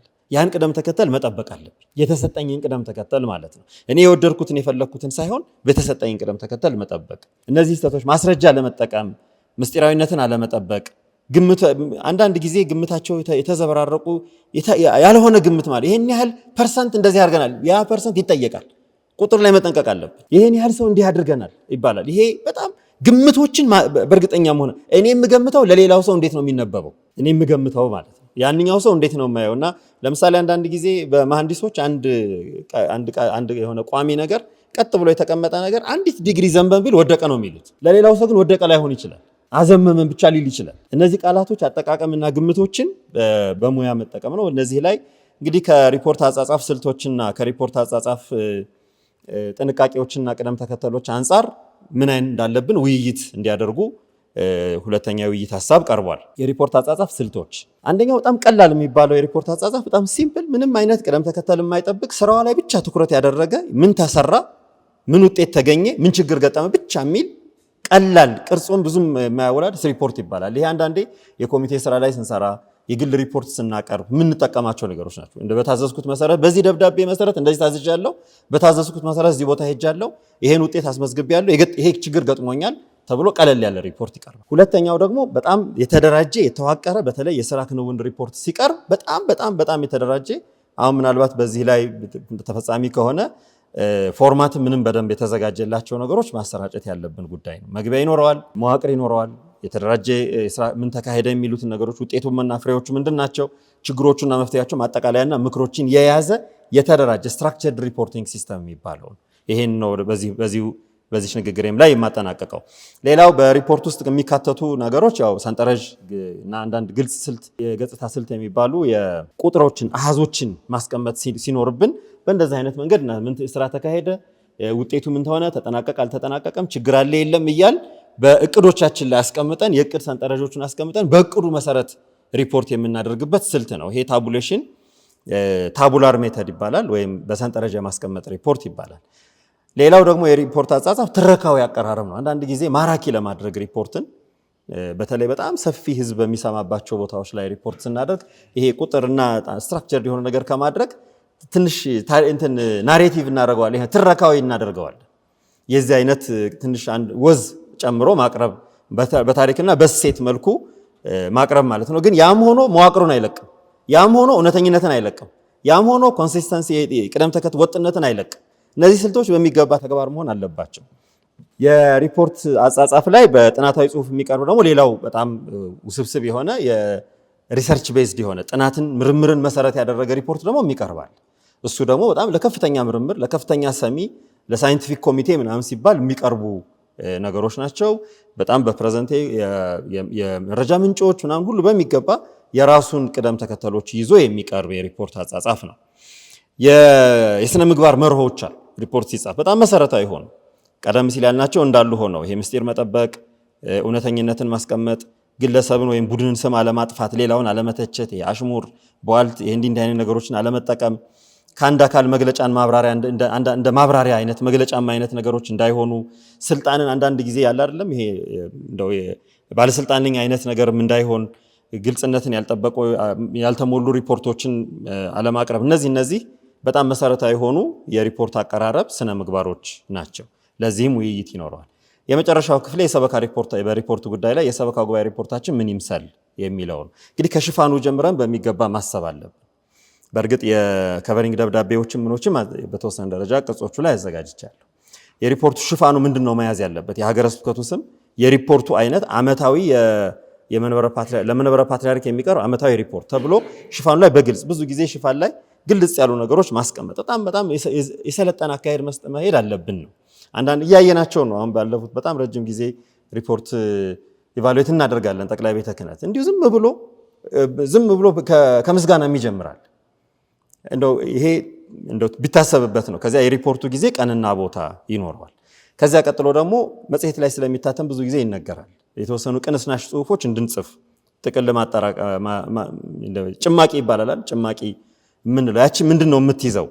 ጭማቂ ውስጥ ወይም ቅንስናሽ ሀሳብ ውስጥ የሚያዘው ኤግዜኪቲቭ ሳመሪ የሚባለው አጠቃላይ ወቅታዊ የሀገረ ስብከቱ ሁኔታ፣ ይህ ሀገረ ስብከት በዚህ ቦታ ይገኛል፣ ይሄን ያህል እንደዚህ አሉት፣ አንድ ሁለት አረፍተ ነገር። ከዚያ ቀጥሎ በዚህ ዘመን በበጀት ዓመቱ እንደዚህ አይነት ስራዎች ተከናውነዋል፣ ግኝቶች እነዚህ ናቸው፣ ችግሮች እንደዚህ ናቸው፣ መፍትሄ ተደርጓል፣ የሚቀጥለው ዘመን እቅድ እንደዚህ ለመስራት አስበናል ተብሎ ይቀመጣል በአጭሩ ማለት ነው። ከዚያ ቀጥሎ የሚኖረው የሪፖርቱ ዋና ቦዲ የምንለው ክፍል ነው። እሱ ውስጥ ደግሞ የሪፖርቱን አይነት መጀመሪያ መግለጽ፣ ሪፖርቱ አይነት በሚገባ ይገለጻል። ዳታዎቹ እንዴት ነው የተሰበሰቡት? ከአጥቢያ ቤተክርስቲያን ወደ ወረዳ፣ ከወረዳ ወደ ሀገረ ስብከት የመጡልንን የሞላናቸውን ቅጾች እንዲህ በማድረግ ይህን ሪፖርት አዘጋጅተናል ተብሎ በሚገባ መጻፍ አለበት። ይሄ ሁልጊዜ ሰነድ መሆን ያለባቸው ነገሮች ናቸው። ከዚያ በኋላ የተከናወኑ ስራዎችን በዝርዝርና በቅደም ተከተላቸው ይቀመጣል።